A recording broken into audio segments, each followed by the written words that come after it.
Selamat berjumpa kembali dengan saya, Bapak Ibu sekalian, pada sesi ke-159 dalam serial pembangunan sebagai pemerdekaan.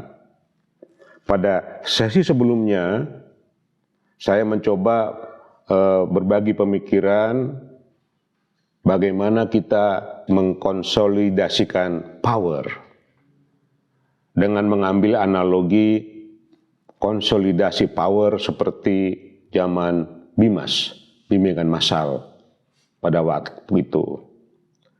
Nah, BIMAS sukses, diukur oleh pencapaian target swasembada beras, yang mana target tersebut dicapai pada tahun 1984.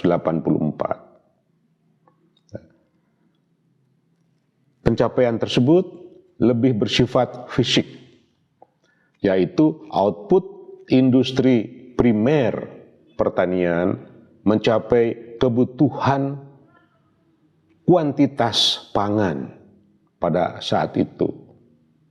Kalau sekarang kita bicara stunting, maka yang kita bahas adalah kualitas dari pangan tersebut, yang mana sebetulnya bahan-bahannya sudah ada. Seperti saya katakan pada sesi sebelumnya, misalnya kandungan vitamin A yang sangat tinggi ada di dalam tandan buah segar yang kemudian diolah menjadi crude palm oil. Sangat tinggi, dan kita memiliki luas kebun kelapa sawit terbesar di dunia. Kita memproduksi minyak sawit terbesar di dunia. Sekarang, kendaraan, mobil, pada saat kita membuat biofuel katakanlah, mobil nggak perlu vitamin A. Jadi tidak ada kompetisi antara mobil dengan manusia dalam memanfaatkan sumber daya alam yang disebut minyak sawit. Mau membuat biofuel silahkan jalan, tetapi jangan dibuang dong.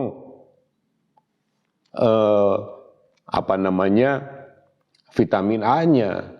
Nah, oleh karena itulah pada kesempatan sesi 159 ini, mungkin, saya katakan, mungkin apa yang akan saya sampaikan ini bisa masuk ke dalam hati sanubari atau alam bawah sadar Bapak Ibu sekalian, terutama para pengambil keputusan, ya, yang data menunjukkan selama ini ignorance terhadap generasi yang lahir, yang menderita stunting bukan karena keinginannya, tetapi dia akan menjadi bagian penting untuk masa depan dirinya.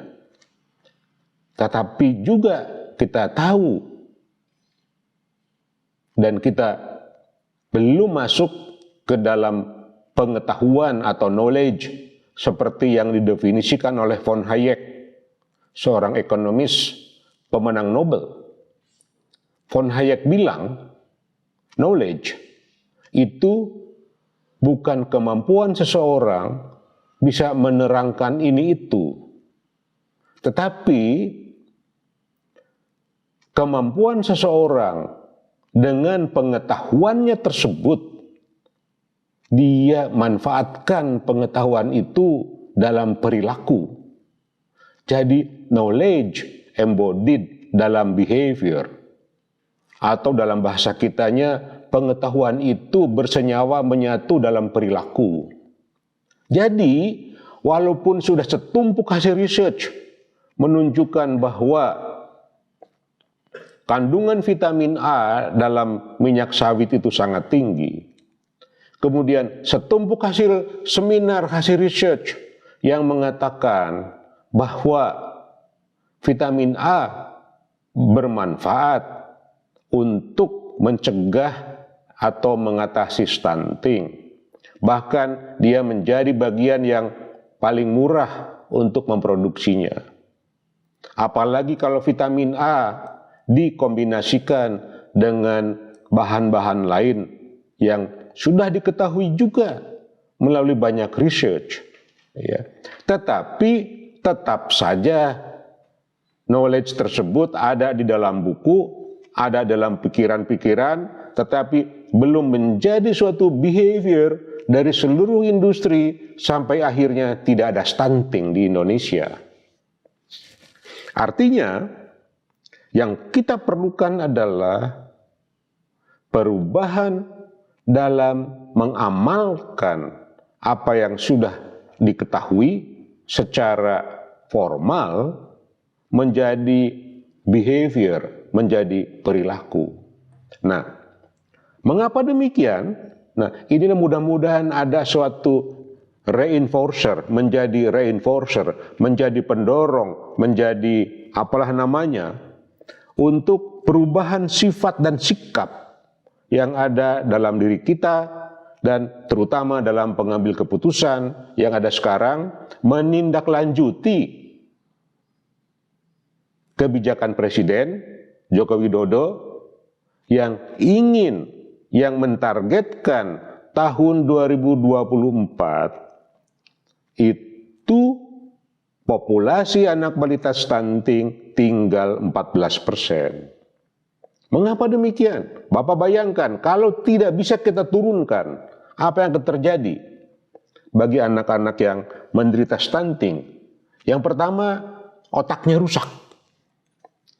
Jadi hasil research dan sudah banyak dipublish, otak anak balita yang mengalami stunting, apalagi sejak ibu hamil, kekurangan yodium, kekurangan macam-macam, ya sudah akan bisa diprediksi IQ-nya akan turun 15 poin.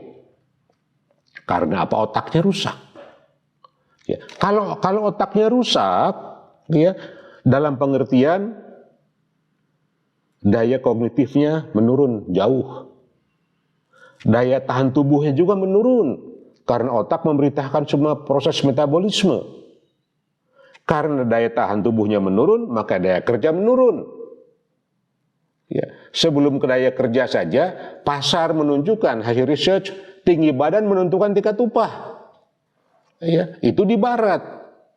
Ya, jadi height is matters. Ya, katakanlah. Nah, karena daya tahan tubuh menurun, daya kerja menurun. Kalau daya kerja menurun, income-nya akan menurun pada saat dia dewasa. Ya, jadi total human capital secara ekonomi akan menurun.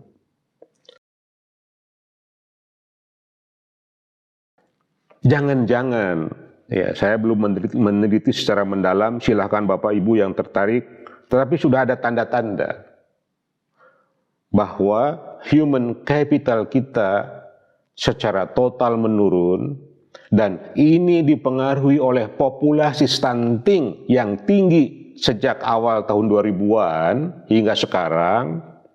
Oleh karena itulah economic complexity index kita menurun. Economic complexity index kita disalip oleh Vietnam, yang mana tahun 2000 dia jauh di bawah kita, Vietnam itu. Sekarang Vietnam sudah naik ke ranking di atas kita. Itu karena dimulai dengan stunting, badan rusak, otak rusak, semuanya kognitifnya rusak, maka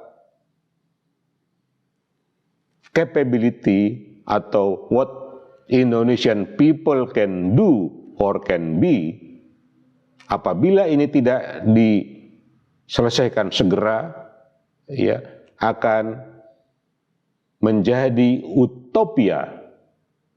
Ya, kita mengharapkan tahun 2050 menjadi tahun emas buat kita. 100 tahun peringatan kemerdekaan Indonesia.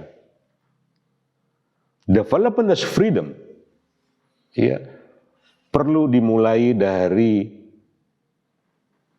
memerdekakan ibu hamil, memerdekakan ibu menyusui, memerdekakan anak yang akan lahir, yang baru lahir, anak remaja, dan seterusnya.